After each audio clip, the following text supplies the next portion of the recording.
यानी कि बिना किसी भी तरह के उस पर वो पूरा प्रहार किया जाएगा। इस समय सीधे आपको लिए चलते हैं कैबिनेट की प्रेस वार्ता में। कैबिनेट ने कुछ बड़े फैसले किए हैं, सीधे इस प्रेस वार्ता में लिए चलते हैं। इंफ्रास्ट्रक्चर से रिलेटेड, चाहे रेलवे हो, पोर्ट्स हो, मेट्रो हो, एयरपोर्ट्स हो, इन सब से रिलेटेड बहुत बड़े बड़े फैसले हुए। करीब 1.5 लाख करोड़ के आसपास के सैंक्शंस, प्रोजेक्ट सैंक्शन हुए। साथ ही साथ गरीबों को, वंचितों को वरीयता देने वाले फैसले किए गए, जिसमें 3 करोड़ घर बनाने का फैसला किया गया। अर्बन एरियाज में बहुत अच्छे हाउसिंग फैसिलिटीज़ के फैसले हुए। साथ ही साथ संविधान से संबंधित बहुत बड़ा रिजर्वेशन के मुद्दे पे भी कैबिनेट ने फैसले दिए। अब इसी क्रम में आज 3 बहुत महत्वपूर्ण मुद्दे आपके सामने रखेंगे, जो आज प्रधानमंत्री श्री नरेंद्र मोदी जी की अध्यक्षता में भारत सरकार की कैबिनेट ने, यूनियन कैबिनेट ने आज 3 बड़े फैसले लिए। सबसे बड़ा फैसला है आज का, सबसे पहला फैसला है बायो E3। सब जानते हैं कि जैसे इंडस्ट्रियल रेवोल्यूशन था, IT रेवोल्यूशन था, वैसे ही आगे आने वाले समय में बायो रेवोल्यूशन होगा। बायो टेक्नोलॉजी, बायो साइंसेस से रिलेटेड जितने फील्ड्स हैं, उसमें आने वाले समय में बहुत बड़ी इकोनॉमी बनने वाली है और बहुत बड़ा उससे रोजगार भी पैदा होगा। इसके लिए एक बहुत इंपॉर्टेंट था कि एक अच्छा पॉलिसी फ्रेमवर्क बने। तो ये पॉलिसी फ्रेमवर्क आज कैबिनेट ने अप्रूव किया है, bio E3, bio technology for economy, environment and employment. इस पॉलिसी के 6 बड़े पिलर्स हैं। 6 पिलर्स हैं। पहला पिलर है biochemicals, bio enzymes, bio polymers. बहुत सारी चीज़ों में आज हम नॉर्मल केमिकल्स, नॉर्मल एंजाइम्स, जो कि केमिकल ड्रिवन है, वो यूज़ करते हैं। आज टेक्नोलॉजी इस तरह से डेवलप हो रही है कि हम कई तरह के बायोकेमिकल्स, बायो एंजाइम्स और बायो पॉलीमर्स डेवलप कर सकते हैं, जिसका डे टू डे कई सारी चीज़ों में उसका उपयोग होगा। इसके इंडस्ट्रियल एप्लीकेशंस होंगे, कंज्यूमर एप्लीकेशंस होंगे, साइंटिफिक एप्लीकेशंस होंगे। सेकंड पिलर रहेगा जो हमारी डे टू डे नीड्स हैं। हम सब जानते हैं कि भारत की जनसंख्या 140 करोड़ की इस बड़ी जनसंख्या के लिए फूड एक बहुत बड़ा मुद्दा हमेशा रहेगा। तो किस तरह से bio proteins, smart proteins, functional foods, एक पूरी नई फील्ड तैयार हो रही है। इस फील्ड में कैसे बायोटेक्नोलॉजी का, बायो साइंसेस का उपयोग करके हमारे लैंड रिसोर्सेज पे दबाव कम पड़े, लैंड से बेस्ड जो प्रोडक्शन है उसको कॉम्प्लीमेंट कर सके हम स्मार्ट प्रोटीन्स, स्मार्ट फूड्स से। तीसरा बड़ा पिलर है प्रिसीजन बायोथेरापेटिक्स। हम सब जानते हैं कि मेडिसिन में जो रेवोल्यूशन हुए पिछले 100 वर्षों में, अब उसका एक कहीं ना कहीं लिमिट सा क्रॉस आ रहा है। उसको आगे ले जाने के लिए और बेटर करने के लिए बायोटेक्नोलॉजी में सिग्निफिकेंट नए ब्रेक थ्रूज आ रहे हैं। उन ब्रेक थ्रू में कुछ breakthrough, important breakthrough है जो कि एकदम टारगेटेड किसी पर्टिकुलर डिजीज को अगर हमें ट्रीटमेंट करना है तो वो बायोटेक्नोलॉजी के थ्रू हो सकता है। जैसे एग्जाम्पल के तौर पे gene therapy for sickle cell anaemia, cancer के लिए भी, कई तरह के डिजीज के लिए इस तरह से टारगेटेड अप्रोच की जा सकती है। तो ये तीसरा बड़ा पिलर रहेगा। चौथा पिलर है जो कि हमारे एग्रीकल्चर, अन्नदाताओं के से संबंधित है और बहुत सारा इसमें भारत का पुराना ट्रेडिशन भी है। उस ट्रेडिशन को एक मॉडर्न साइंस के अगर आईने में देखें तो कैसे उसको लेके हम एक मॉडर्न मेथड से बायो फर्टिलाइजर्स, बायो पेस्टिसाइड्स, जिससे कि एग्रीकल्चर रेजिलिएंट भी हो और हमारे डे टू डे फूड में हमारे केमिकल्स की मात्रा कम हो, एक नेचुरल वे में फार्मिंग आगे जा सके। पांचवा पिलर है बायोफ्यूल्स और बायोकेमिकल्स यूजिंग कैप्चर्ड CO2। बहुत इंपॉर्टेंट है। कैप्चर्ड CO2 आज पावर प्लांट्स हो, कई क्षेत्रों में जो CO2 का एमिशन होता है उसको कैप्चर करके अगर बायोफ्यूल्स और बायोकेमिकल्स बने तो वो एक बहुत बड़ी सर्कुलर इकोनॉमी क्रिएट होगी। इसको ध्यान में रखते हुए इस 5वें पिलर को रखा गया है। और 6th पिलर है marine and space applications. Marine environment में बहुत सारे पूरा एक बायोम है, यानी एक बायोलॉजिकल यूनिवर्स है। उसको यूज करके कैसे हम अलग नए प्रोडक्ट्स बना सकते हैं। तो ये एक ओवरऑल बायो साइंसेस, बायोटेक्नोलॉजी से रिलेटेड देश को आगे ले जाने के लिए एक बहुत बड़ी फाउंडेशनल पहल आज की गई है बायो पॉलिसी से रिलेटेड, जिसका नाम रखा गया है bio E3, biotech for economy, environment and employment. This was the first decision that I am presenting to you. Second decision है विज्ञान धारा स्कीम। साइंस एंड टेक्नोलॉजी में प्रधानमंत्री श्री नरेंद्र मोदी जी का हमेशा से बहुत विश्वास रहा है। इसीलिए साइंस एंड टेक्नोलॉजी पे बहुत बड़ा फोकस एक रख के आज एक बहुत ही कॉम्प्रिहेंसिव स्कीम का अप्रूवल हुआ है, विज्ञान धारा, जिसमें 5 बड़े पिलर्स हैं। इन 5 पिलर्स को हमारे स्टूडेंट्स के लिए, रिसर्चर्स के लिए, साइंटिस्ट कम्युनिटी के लिए, लेबोरेटरी में इंप्रूवमेंट करने के लिए, यूनिवर्सिटी सिस्टम में बेटरमेंट लाने के लिए, उन सब को ध्यान में रखते हुए 5 पिलर्स बनाए गए। पहला पिलर है 11th और 12th क्लास में इंटर्नशिप्स।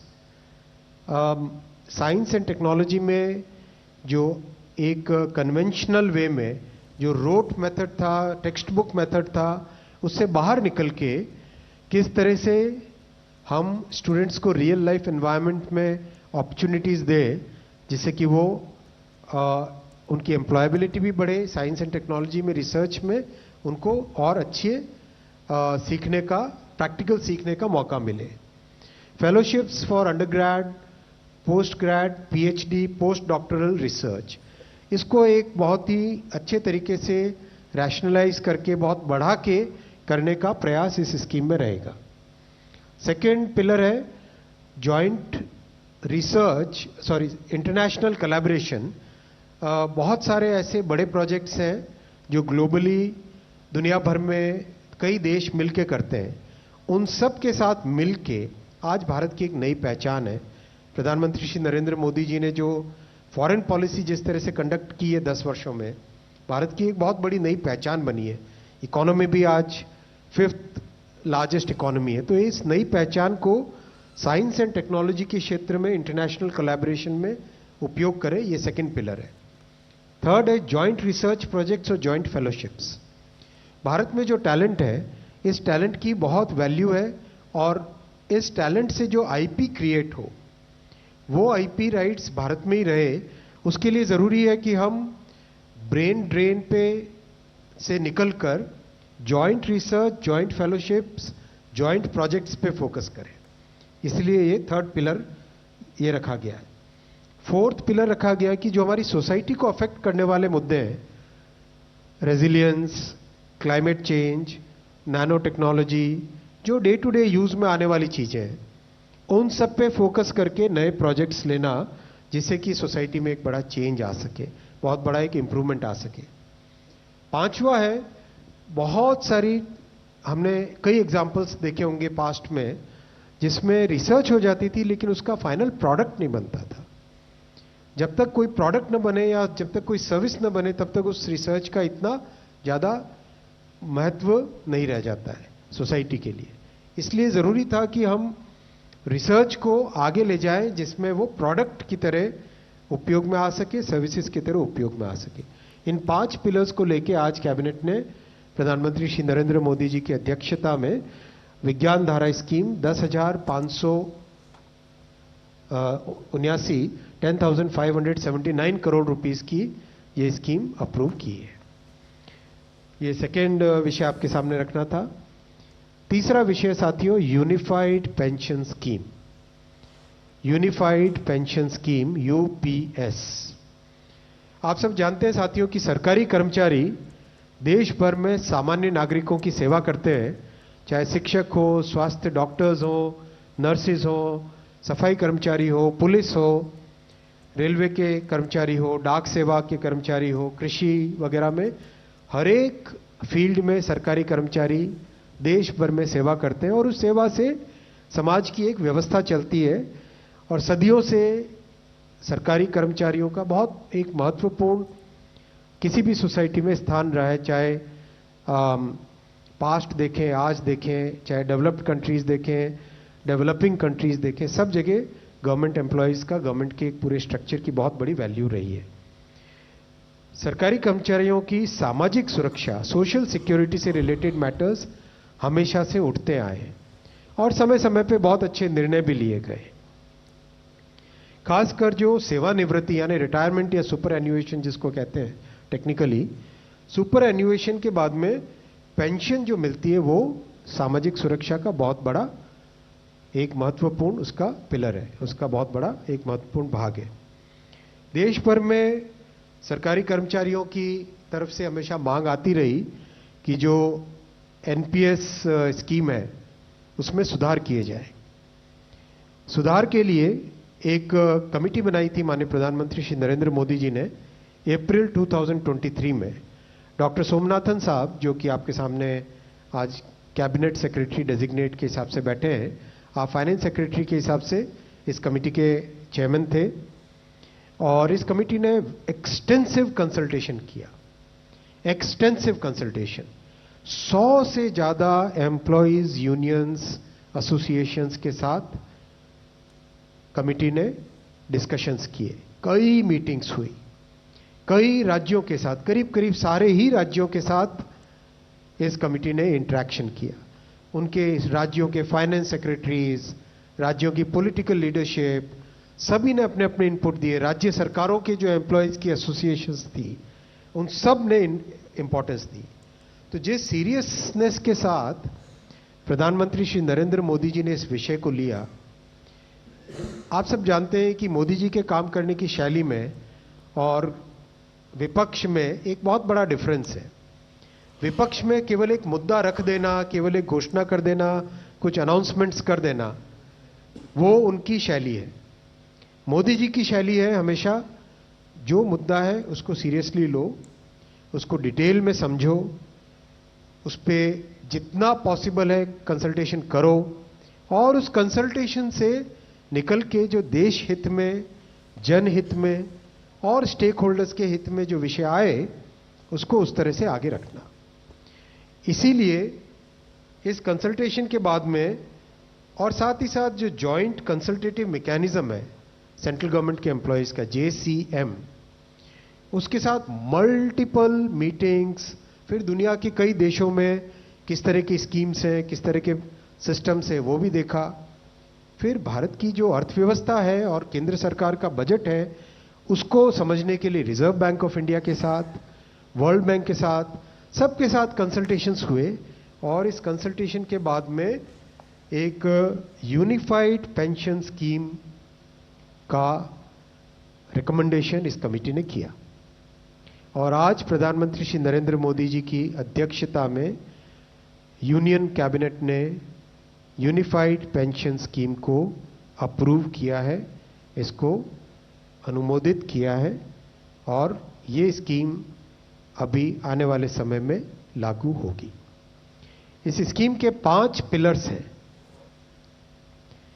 सबसे इंपॉर्टेंट विषय था कर्मचारियों की तरफ से कि हमें अश्योर्ड अमाउंट एक चाहिए, जो बहुत लॉजिकल और वाजिब रिक्वायरमेंट था। तो इस डिमांड पे एक मेथोडिकल वे में काम करके और एक्चुअरियल साइंसेस, जो लोग आगे का भविष्य का रिक्वायरमेंट वगैरह कंप्यूट करने का एक तरीका होता है जिसको एक्चुअरियल साइंस बोलते हैं, उनके साथ मिलके कई तरह के फाइनेंशियल मॉडल्स को प्रोजेक्ट करके और सबके साथ मिलके एक सिस्टमेटिक तरीके से 50% अश्योर्ड पेंशन, ये इस यूपीएस का सबसे पहला पिलर है। इसकी डिटेलिंग देखनी चाहिए हमें। जो ये अमाउंट मिलेगा वो रिटायरमेंट से पहले के 12 महीनों की एवरेज बेसिक पे का 50% होगा। मैं रिपीट कर रहा हूं, अश्योर्ड पेंशन का जो अमाउंट है that will be the average of basic pay of 12 months before superannuation, उसका 50% होगा। और इस फुल पेंशन के लिए जो क्वालिफाइंग सर्विस रहेगी वो रहेगी 25 इयर्स, यानी 25 वर्ष तक अगर किसी ने काम किया है, सेवा की है, तो उसको फुल पेंशन यानी जो ये अश्योर्ड पेंशन का अमाउंट है वो मिलेगा। 25 साल से अगर कम है लेकिन 10 साल से ज्यादा है तो उसमें प्रोपोर्शनेट पेंशन रहेगी, प्रो रेटा वो पेंशन का अमाउंट बनेगा। जो कभी किसी कर्मचारी की डेथ हो जाए तो फैमिली पेंशन एक बहुत बड़ा, स्पाउस के लिए ये बहुत बड़ी एम्प्लॉयज की एक रिक्वायरमेंट थी, डिमांड थी। तो सेकंड पिलर इस यूपीएस का है अश्योर्ड फैमिली पेंशन। किसी भी कर्मचारी के डिमाइज से पहले, इमीडिएटली पहले जो पेंशन थी, अमाउंट था, उसका 60% मिलेगा एम्प्लॉय के, डिसीज्ड एम्प्लॉय के स्पाउस को। ये सेकंड पिलर है। थर्ड पिलर है अश्योर्ड मिनिमम पेंशन। कई बार देखा कि सर्विस कम होती है और कंट्रीब्यूशन जितना हुआ है उससे एक सफिशिएंट अमाउंट नहीं मिल पाता था, और ये अपने आप में एक बड़ा विषय था केंद्र सरकार के कर्मचारियों का और एनपीएस में जुड़े सभी कर्मचारियों का। इसीलिए एक minimum assured pension, assured minimum pension 10,000 rupees per month, वो इसमें यूपीएस में थर्ड पिलर ये रखा गया है। इसके साथ आगे वाले पॉइंट को जोड़ के करेंगे तो अगर डीएनएस रिलीफ यानी महंगाई से रिलेटेड रिलीफ जो मिलेगी तो वो आज की तारीख में होते होते करीब करीब 15,000 रुपये पर मंथ हो जाती है, which is a substantial relief part of this entire pension system. Fourth pillar है इन्फ्लेशन के साथ इंडेक्सेशन। जैसे केंद्र सरकार के एम्प्लॉयज के लिए सैलरी में डीएनएस अलाउंस होता है, उसी पैटर्न पे जो इंडेक्स है, सेम इंडेक्स को यूज करके all India consumer price index for industrial workers, इसको यूज करके assured pension, assured family pension और अश्योर्ड मिनिमम पेंशन, इन तीनों के तीनों जो आपने पिछले पेज पे तीनों पिलर्स देखे, assured pension, assured family pension और अश्योर्ड मिनिमम पेंशन, इन तीनों के ऊपर इन्फ्लेशन इंडेक्सेशन डीएनएस रिलीफ के बेसिस पे मिलेगा। डीआर, डीए की जगह डीआर, डीएनएस रिलीफ। पांचवा पिलर है इस स्कीम का lump sum payment at superannuation in addition to gratuity. ये एक तरीके से बहुत ही इंपॉर्टेंट और बहुत ही बड़ी एक रिलीफ मिलेगी। जब सुपर एन्युएशन होता है तो उसके बाद में इंसान अपनी लाइफ को प्लानिंग जिस तरह से करना चाहिए, तब कई बड़े खर्चे आते हैं, इसलिए ये लंप सम एक अमाउंट तय किया गया। यह है कि हर 6 महीने की सर्विस के लिए मंथली इमोल्यूमेंट्स विच मीन्स पे एंड डीए कंबाइंड, उसका 10% अमाउंट। तो ये एक अपने आप में सब्सटैंशियल एक अमाउंट रह जाएगा। जैसे मान लीजिए किसी का 30 इयर्स की सेवा है तो उसमें करीब करीब 6 महीने की सैलरी, सोमनाथन साहब दैट्स करेक्ट ना, करीब करीब 6, तो उसको 6 महीने की इमोल्यूमेंट्स जो उसकी रहेगी पे प्लस डीए मिला के, वो एक लमसम अमाउंट की तरह मिलेगा। ये 5 पिलर्स को लेके आज यूनिफाइड पेंशन स्कीम अप्रूव हुई है। ये स्कीम केंद्र सरकार के करीब 23 लाख कर्मचारी, करीब 23 लाख एम्प्लॉयज हैं, उनको इसका बेनिफिट मिलेगा। ऑप्शन रहेगा, कोई अगर एनपीएस में रहना चाहे तो एनपीएस में रह सकता है, यूपीएस में ऑप्ट करना चाहे which is naturally a very attractive scheme, तो उसमें ऑप्ट कर सकता है। प्लस राज्य सरकारें अगर इसी फ्रेमवर्क को, इसी आर्किटेक्चर को यूज करना चाहे तो राज्य सरकारें भी इस आर्किटेक्चर को यूज कर सकती है। अगर राज्य सरकार के कर्मचारी भी इसमें शामिल होते हैं तो करीब 90 लाख के आसपास टोटल कर्मचारी इसका बेनिफिट मिलेगा। सबसे इम्पॉर्टेंट जो आज के इस फैसले का बहुत ही महत्वपूर्ण पार्ट है वो है कि कर्मचारियों पर इस स्कीम का भार नहीं पड़ेगा। आज एम्प्लॉयज 10% कंट्रीब्यूट करते हैं और आपको जानकारी होगी कि 10 वर्ष पहले तक सरकार भी 10% कंट्रीब्यूट करती थी, यानी 10+10 टोटल कंट्रीब्यूशन होता था। लेकिन मोदी जी ने 2019 में इस 10% कंट्रीब्यूशन को बढ़ा के 14% किया था। जो केंद्र सरकार का कंट्रीब्यूशन है उसको बढ़ा के 14% किया था। That itself was a very big contribution, big jump in the amount of contribution. अब वो कंट्रीब्यूशन बढ़ के 18.5% हो जाएगा। वो कंट्रीब्यूशन बढ़ के 18.5% हो जाएगा। ये स्कीम 1/4/2025 से लागू होगी। तब तक इसके लिए जो भी सारे स्ट्रक्चर्स, पोर्टल वोटल सब बनने होंगे, रूल्स रेगुलेशंस, वो सारे बन जाएंगे 1 अप्रैल 2025 से। 1 अप्रैल 2025 से लागू होगी ये स्कीम। और जितने भी एग्जिस्टिंग एम्प्लॉयज हैं एनपीएस में, उन सबको ये ऑप्शन मिलेगा, वो यूपीएस में शामिल हो सकते हैं। मेडिकल रीइंबर्समेंट पहले की तरह मिलेगा सेंट्रल गवर्नमेंट के एम्प्लॉयज को, जो कि बहुत बड़ी, वैसे भी मेडिकल रीइंबर्समेंट अभी भी पुराने ओपीएस के मेथड के टाइम से ही मिलता है, वो चेंज नहीं है।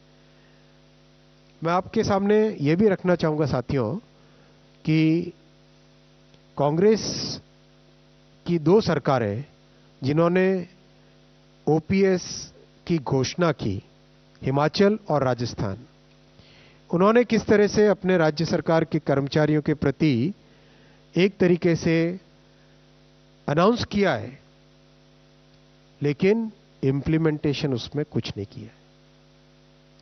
केवल अनाउंस करके एक भ्रम में रखना वो उनका काम था। इसके विपरीत प्रधानमंत्री श्री नरेंद्र मोदी जी का जो काम है, आप देखो, ये completely well thought through, extensively consulted, best practices को देख के, और साथ ही साथ इंटरजेनरेशनल इक्विटी, इंटरजेनरेशनल इक्विटी, आने वाली जनरेशन्स पे कोई एक्स्ट्रा भार ना पड़े, इसके लिए इस पूरी स्कीम को फुल्ली फंडेड स्कीम की तरह रखा गया है। फुल्ली फंडेड स्कीम की तरह रखा गया है। जो आज हमारा इसमें रिक्वायरमेंट रहेगा वो आज ही उसको फंड किया जाएगा, न कि हिमाचल और राजस्थान में कांग्रेस गवर्नमेंट्स की तरह आज अनाउंस कर दो, बाद में भविष्य में क्या होगा उसकी कांग्रेस ने कभी चिंता नहीं की। बहुत इंपॉर्टेंट है साथियों कि केंद्र सरकार और सरकारी कर्मचारियों के जो बहुत बड़े हिमायती बनते हैं, वैसी पॉलिटिकल पार्टियों का भी अगर हम इतिहास देखें तो वहां पर भी बहुत स्पष्ट तौर पे दिखाई देगा कि जैसे त्रिपुरा में कई वर्षों तक कम्युनिस्ट गवर्नमेंट रही, उन्होंने कभी भी ढंग से टाइम पे कमीशन नहीं रखा। केरला में जब केंद्र सरकार ने 10% से 14% बढ़ाया गवर्नमेंट का कंट्रीब्यूशन, तब केरला की सरकार ने उसको नहीं बढ़ाया। तो जन जन के हित की ध्यान रखना, एम्प्लॉयज के हित की ध्यान रखना, ये भावना और इस तरह की कार्यशैली केवल एनडीए सरकार की है। और प्रधानमंत्री श्री नरेंद्र मोदी जी ने आज अपने इस महत्वपूर्ण फैसले से एक बार फिर आपके सामने इसी डिटर्मिनेशन को, इसी भावना को आपके सामने रखा है। मैं साथियों यहां पे ब्रीफिंग स्टॉप करूंगा और इसके बाद में आपके क्वेश्चंस लेंगे।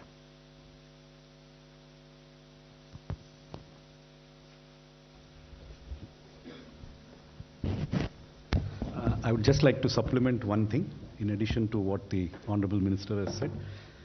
This will also apply to all those who have already retired under NPS from 2004 onwards. So though the new scheme will take effect from 1/4/2025, everybody who has retired under NPS from the time of its inception, and also including those retiring till 31/3/2025, will also be eligible for all these 5 benefits, in their case, they will get arrears also for the past after adjusting whatever they have already drawn. So a calculation will be made and they will get arrears for the past also.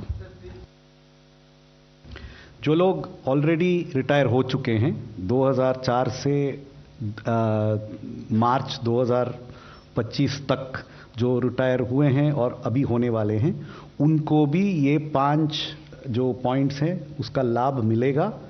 उनके लिए जो उनका arrears है वो भी हम पे करेंगे. उस अरियर्स में कुछ इंटरेस्ट भी होगा, लेकिन उन्होंने जो ऑलरेडी विड्रॉ किया है कॉर्पस, उसका एक एडजस्टमेंट भी होगा. एडजस्टमेंट के बाद जो अरियर्स पे करना है वो भी पे करेंगे, ताकि ऐसा कोई भी कर्मचारी जो आज तक एनपीएस में रहा है और रिटायर हो चुका है, उनको भी ये सब लाभ मिलेगा. अब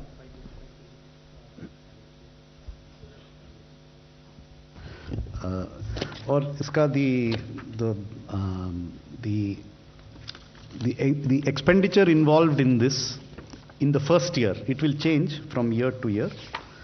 The expenditure for the arrears will be 800 crore rupees, and in the first year of its implementation, the additional cost, the contribution going from 14 to 18.5, it will cost about 6,250 crores in the first year. ठीक है. Arrears का cost होगा 800 करोड़ तकरीबन, 800 crore approximately. और annual जो cost increase है contribution, मतलब 14% से 18.5%, जो सरकारी जो माननीय मंत्री जी ने कहा कि this is a fully funded contributory scheme. इसमें there is no throw forward of liabilities to any future generation. It is not being said that the future government will come and somehow give the guaranteed pension. This assured pension is being funded each year fully from the budget and will be absorbed in the budget. So that extra contribution in the first year is estimated at 6,250 crore rupees. It will change year by year as the numbers change. और अनुरोध है कि आप पहले अपना परिचय दें और फिर प्रश्न पूछ लें. 13 नंबर पीछे, 30 नंबर, ये यहाँ. Hey, got answered. You answered? Yeah.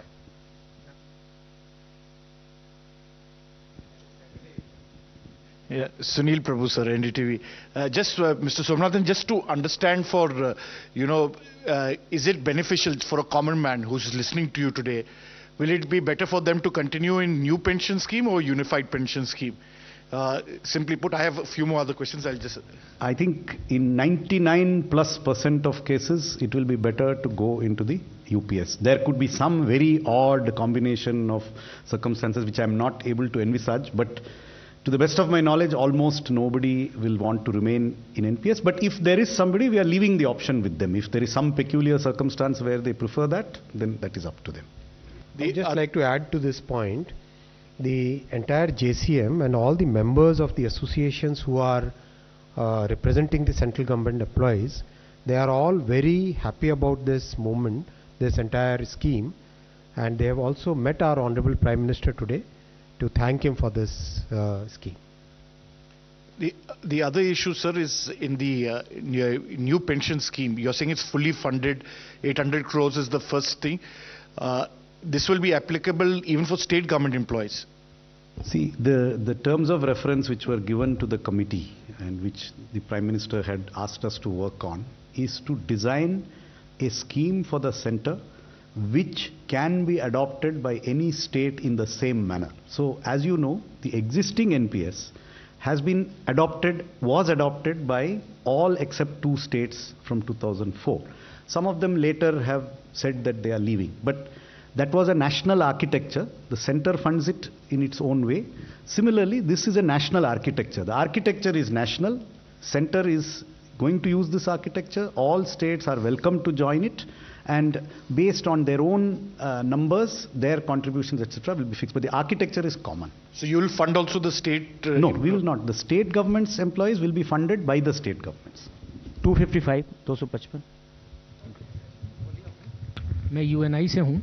मेरा सवाल ये है कि ये ओल्ड पेंशन स्कीम में जो टोटल एमोल्यूमेंट का जितना परसेंटेज का मिलता था और इसमें कितना मिलेगा, टोटल एमोल्यूमेंट्स, मंथली एमोल्यूमेंट्स का कितना होगा? सेम है, 50%. नहीं 50% तो बेसिक पे का सर आप बता रहे हैं ना उसमें. Even in the existing old pension scheme, it is the pension is 50% of the pay. Even in the existing old pension scheme, it is 50% of the pay. And then there is a dearness relief. Okay. The same dearness relief is applicable here also. So there is actually, it is the same. Same. There is no catch or hidden thing here. It is similar. Thank you. Sir, I am Deepak from Times of India, sir. So you talked about this, increasing it to 18.5%. So what exactly is the reason? And second point, will there be an annual actuarial, actual calculation, and will you do it every year rather than taking it forward? Sir? So the reason for the increase is we are giving additional benefits. So the benefits, now there is an assured guaranteed sum which has to be given. So actuarial calculations have been done to see that in every circumstance we should be able to meet this obligation. We are not postponing this obligation. We are not going to say that somehow we will manage in the future when the liability comes. We are absorbing the liability now, for which calculations have been done using actuarial methods. The PFRDA chairman was a part of this committee. They have gone into this in great detail. So they have calculated that as on today's assumed interest rates, inflation rates, etc., it requires an 18.5% contribution. However, there is also a provision for a once in 3 years reassessment, and on that assessment the government's contribution may be modified. But I want to make it clear, the staff contribution remains unchanged. So any changes which may happen through any such assessment will be on the government, not on the staff. The staff contribution remains at 10% unchanged. 17, Prashant.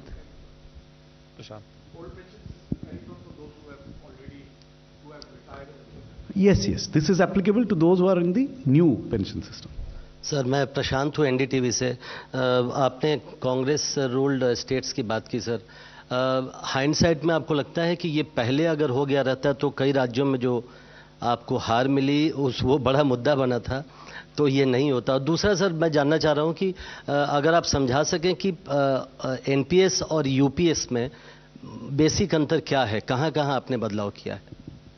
देखिए, अगर आप राज्यों की बात कर रहे हैं, बहुत अच्छी जीत मिली थी मध्य प्रदेश में, राजस्थान में, छत्तीसगढ़ में. तेलंगाना में बहुत बड़ी एक अच्छी वोट शेयर में बढ़त हुई थी. आप प्रधानमंत्री श्री नरेंद्र मोदी जी का काम करने का तरीका, उसमें एक प्रॉपर सिस्टमेटिक कंसल्टेटिव अप्रोच और डिटेल्ड रिसर्च वो मस्ट है. और दूसरी बात, कहीं पर भी जो भी काम करें उसकी क्या कॉस्ट आएगी, कितना आज हमारा ऑब्लिगेशन है, उन सब चीज़ों को सोच समझ के ढंग से करने का काम होता है. दूसरी बात आपको ये भी ध्यान में रखनी चाहिए, कांग्रेस ने जब ओपीएस की बात शुरू में की थी, उनके अंदर भी बहुत सारे अंतर्विरोध थे. आपने कई आर्टिकल्स और कई स्टेटमेंट्स कांग्रेस के बड़े नेताओं के भी देखे होंगे, मैं नाम नहीं लूंगा, लेकिन उनके स्वयं के अंदर भी बड़े अंतर्विरोध थे. और कांग्रेस ने अपना जब जनरल इलेक्शंस का मैनिफेस्टो दिया, क्या उसमें ओपीएस था? नहीं था. कांग्रेस ने अपने मैनिफेस्टो में ओपीएस की बात नहीं रखी थी. मोदी जी का कमिटमेंट है वेलफेयर के लिए, मोदी जी का कमिटमेंट है एक व्यक्ति के हित की बात सोचने के लिए. इसीलिए ये बहुत सोच समझ के ये स्कीम लाए. Sachin. Jatin from Economic Times. Ashwini sir, two questions. One, does this decision require approval from Election Commission, or have the government taken the approval? Second, as Prashant asked, do you think it would have made more sense if you announced this scheme before Lok Sabha polls, or how it will impact the BJP prospects in upcoming assembly polls? प्रधानमंत्री श्री नरेंद्र मोदी जी ने electoral politics से ऊपर उठ के सारे फैसले लेना एक पूरी ऐसी एक नई कड़ी दिखाई है. 10 वर्षों में आपने देखा होगा, राजनीतिक मुद्दों पर बड़े फैसले लेना नहीं, फैसले लेना जनहित के मुद्दों पे. आज एक सोची समझी प्रक्रिया, बहुत लंबी डिटेल्ड प्रक्रिया के बाद में ये स्कीम आज अनुमोदन में आई है. इसमें इलेक्शन से कोई संबंध नहीं है, इसका इलेक्शन के साथ कोई संबंध नहीं है. तो इलेक्शन कमीशन के वाला विषय इसमें आता नहीं है, पहली बात। दूसरी बात, मैं फिर आपको कहना चाहूँगा कि केंद्र सरकार के कर्मचारी हो, राज्य सरकारों के कर्मचारी हो, उन सब ने पिछले 10 वर्षों में जो काम हुआ है, चाहे इंफ्रास्ट्रक्चर का काम हो, समाज के हित के काम हो, चाहे सिंप्लीफिकेशन हो बहुत सारे कानूनों में, उस सब को देखा है और उनका बहुत बड़ा सहयोग हमको हर इलेक्शन में मिला है। जिन इलेक्शंस में मैं डायरेक्टली कनेक्टेड था उसमें मैंने देखा था कि किस तरह से राज्य सरकार के कर्मचारी हो, केंद्र सरकार के कर्मचारी हो, वो सब कहते थे स्पष्ट तौर पे कि प्रधानमंत्री श्री नरेंद्र मोदी जी की पॉलिसीज ने राष्ट्र में एक नई अच्छी बहुत आगे भविष्य को सुधारने वाली शुरुआत की।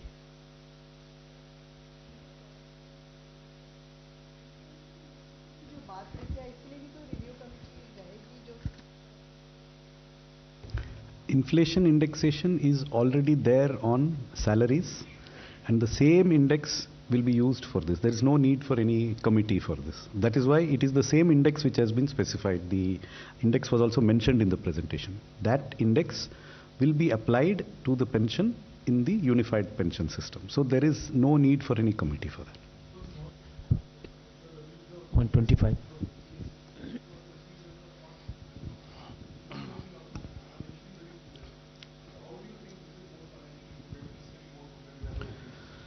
It is definitely fiscally more prudent. One, it remains in the same architecture of a contributory funded scheme. That is the critical difference. The OPS is an unfunded non-contributory scheme. This is a funded contributory scheme. The only difference in the changes that are made today is to give an assurance and not leave things to vagaries of market forces. But otherwise, the structure of UPS has the best elements of both. Sir, Neeraj हूँ news 18 India से। आपने कहा Somanathan sir, और sir आपसे भी सवाल है Ashwini sir से, कि 99% से ज़्यादा केसेस में यह फायदेमंद रहेगा जो कर्मचारी हैं केंद्र सरकार के। फिर भी सरकार ने 2 विकल्प दिए हैं, एनपीएस के और यूपीएस के कर्मचारियों को। तो क्या एनपीएस का विकल्प के तौर पे कोई डेडलाइन भी रखी है सरकार ने, या कोई डेडलाइन नहीं रहेगा? No, there is no deadline. People can continue indefinitely on NPS if they wish.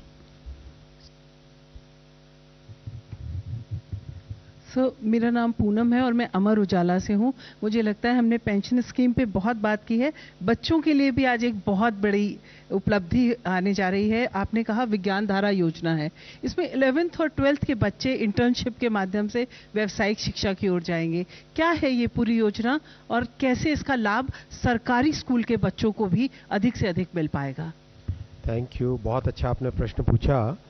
आप और हम जब स्कूल के दौर से गुजर रहे थे तो हमने देखा कि साइंस एंड टेक्नोलॉजी हम जब भी पढ़ते थे उसमें मैक्सिमम से मैक्सिमम हमको जो एक्सपोजर मिलता था प्रैक्टिकल, वो होता था लैब में।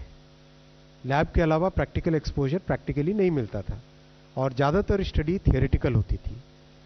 और थियोरेटिकल से रियल लाइफ में जो गैप है, इस गैप को अगर फुलफिल करना है, इस गैप को फिलअप करना है, तो इस गैप को फिलअप करने के लिए बहुत ज़रूरी है कि हम एक इंटर्नशिप वाली व्यवस्था बने जिसमें 11th और 12th के जो स्टूडेंट्स हैं वो जो रियल में साइंस एंड टेक्नोलॉजी के क्षेत्र में काम करने वाले, चाहे कंपनीज हो, चाहे गवर्नमेंट के ऑर्गेनाइजेशंस हो, चाहे एकेडेमिया हो, इन सब के साथ इंटर्नशिप करे और इंटर्नशिप में प्रैक्टिकल नॉलेज ले।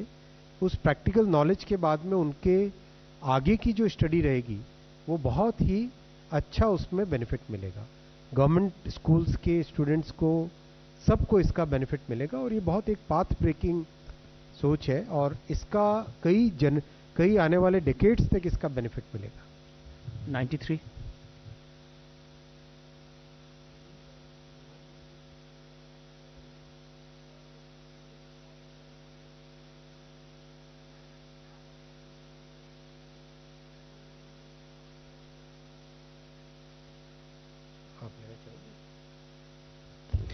See, OPS is not a point of reference. OPS has ceased in 2004.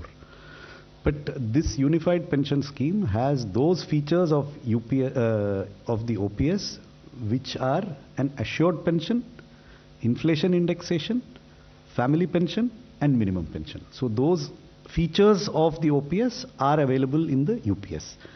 The contributory and fully funded nature of NPS is also available in this scheme. That is why it is a unified pension scheme.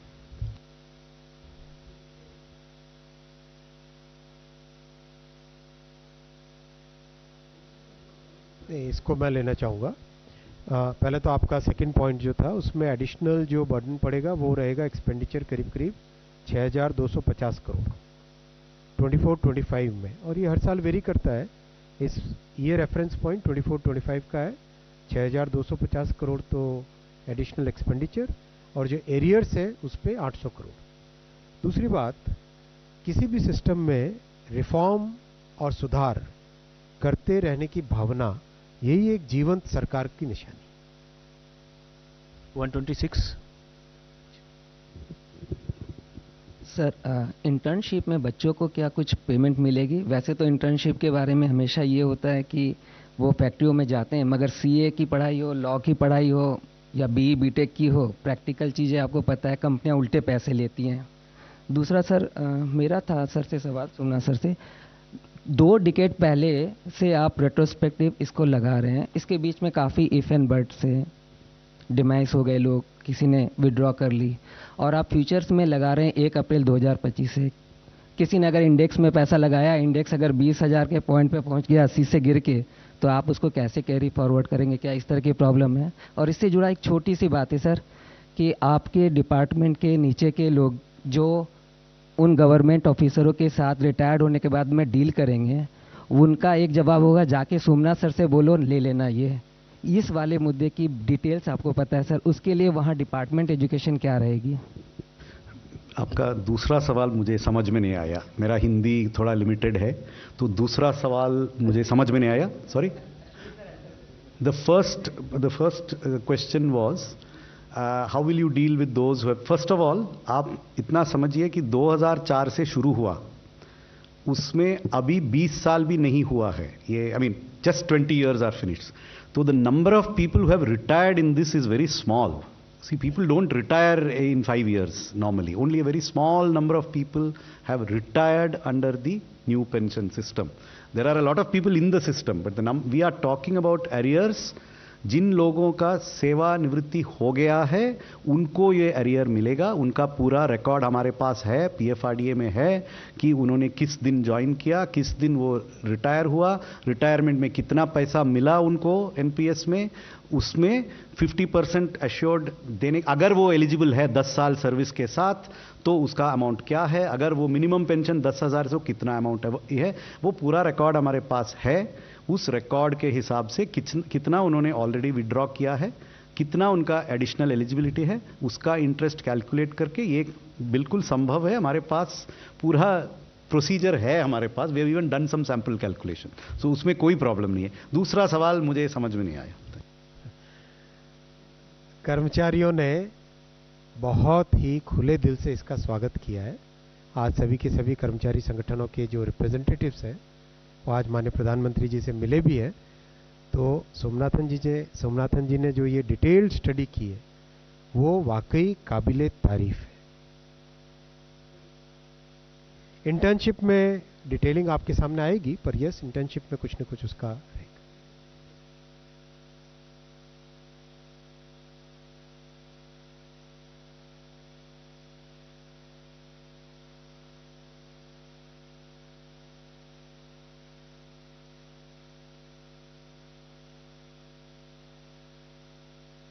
उस पर कोई discussion नहीं था।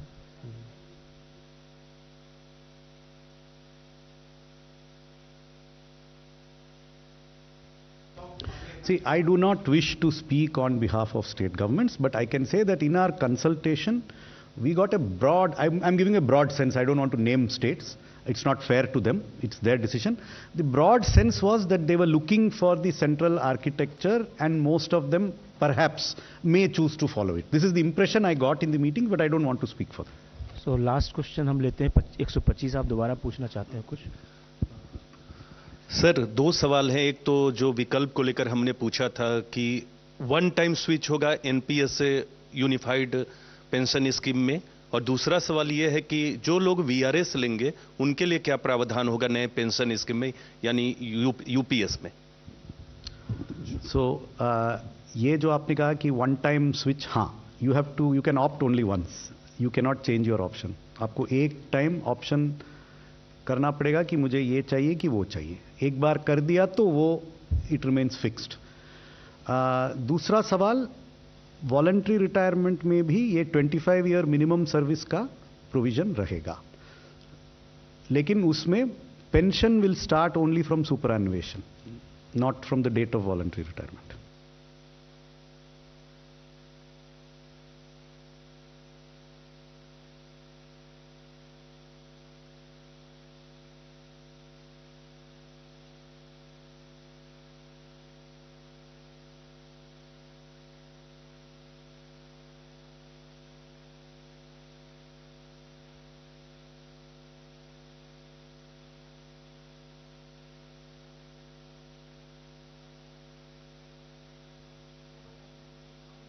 बहुत important point है। आपने new education policy का study किया है, इसमें क्रेडिट वाला फ्रेमवर्क हर जगह है, यानी इंटर्नशिप में, और इसमें आपके इसके प्रैक्टिकल एग्जांपल्स भी दे सकता हूँ। आईटी मिनिस्ट्री में एक हमने थर्ड ईयर और फाइनल ईयर में जो स्टूडेंट होते हैं उनका न्यू एजुकेशन पॉलिसी में फ्यूचर स्किल्स के नाम से प्रोग्राम चालू किया। सबसे पहला गिंडी कॉलेज तमिलनाडु में, चेन्नई में है, वहाँ से चालू किया था। उसके बाद में कई कॉलेजेस में उसको लगाया। उसमें इंडस्ट्री के साथ जो थर्ड ईयर और फाइनल ईयर में स्टूडेंट्स पढ़ते हैं और इंटर्नशिप करते हैं, उसमें रियल प्रोजेक्ट्स करते हैं और रियल नॉलेज, उसका पूरा का पूरा क्रेडिट उनको बीटेक के 4 साल के कोर्स में रहेगा। वो कि वो सिस्टम 10th 11th 12th ये जो क्रेडिट वाला फ्रेमवर्क है जो न्यू एजुकेशन पॉलिसी में, इसकी पूरी डिटेल आपके साथ शेयर भी कर सकते हैं, लेकिन ये जो क्रेडिट वाला फ्रेमवर्क है वो इसमें बेनिफिट देगा। Last Okay, last question, please. Question, sir. Quick question. You said this is 800 crores arrears. This includes interest also? And what is the interest component? I mean, what is the rate? Interest will be at the PPF rate. PPF.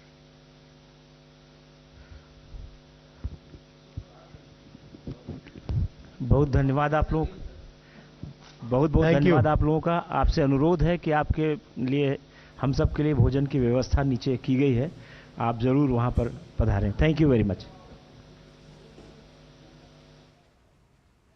तो प्रधानमंत्री नरेंद्र मोदी की अध्यक्षता में केंद्रीय cabinet की बैठक हुई और उसके बाद कैबिनेट की ब्रीफिंग आप देख रहे थे। काफ़ी महत्वपूर्ण फैसले इसमें लिए गए हैं, खासकर केंद्र सरकार के कर्मचारियों के लिए खुशखबरी है और साथ ही साथ राज्य सरकार के कर्मचारियों के लिए